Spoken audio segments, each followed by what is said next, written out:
चढ़ाइए बजाए केना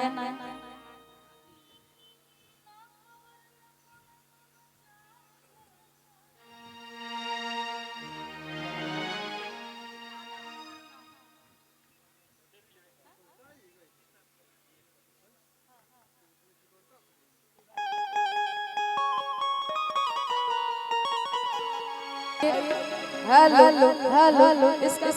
सीले हल्का कम करेंगे और आवाज एकदम बांध कर रखेंगे। हेलो हेलो हेलो औरत बड़ी सुंदर भाव में अपना राजा जी से अपना सैया जी से बतिया तारी फोन पे अर्जी लगाओ तारी कह तारी कि न खबर न कोनो समाचार घर आइल बा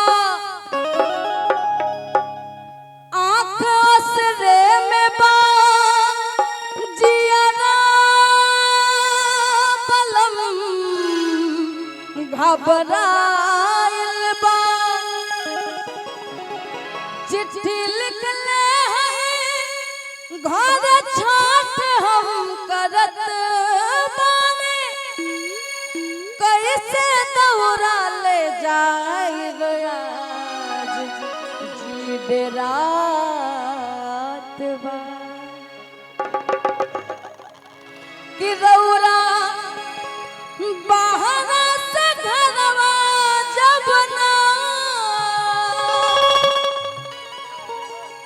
हो रौरा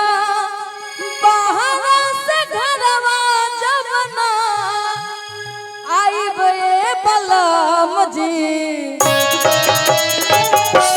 छठ घाट के कर संगे हम जाइब ए बलम जी छठ घाट के कर संगे हम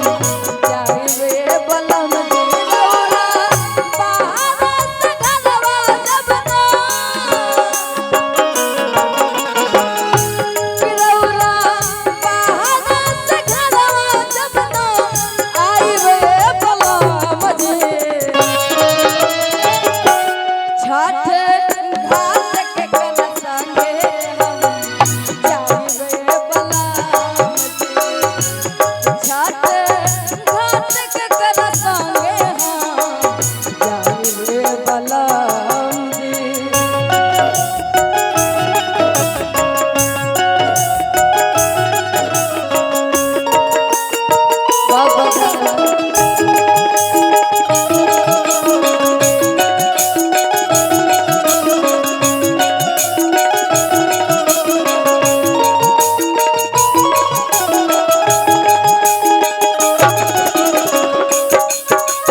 अलग होला देखिए औरत बड़ी सुंदर भाव में अपना राजा जी से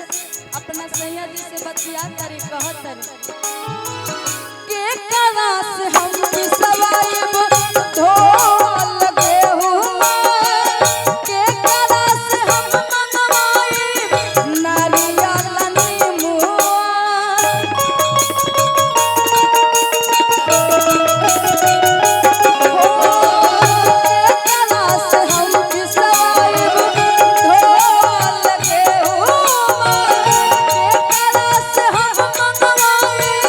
la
जाड़े बला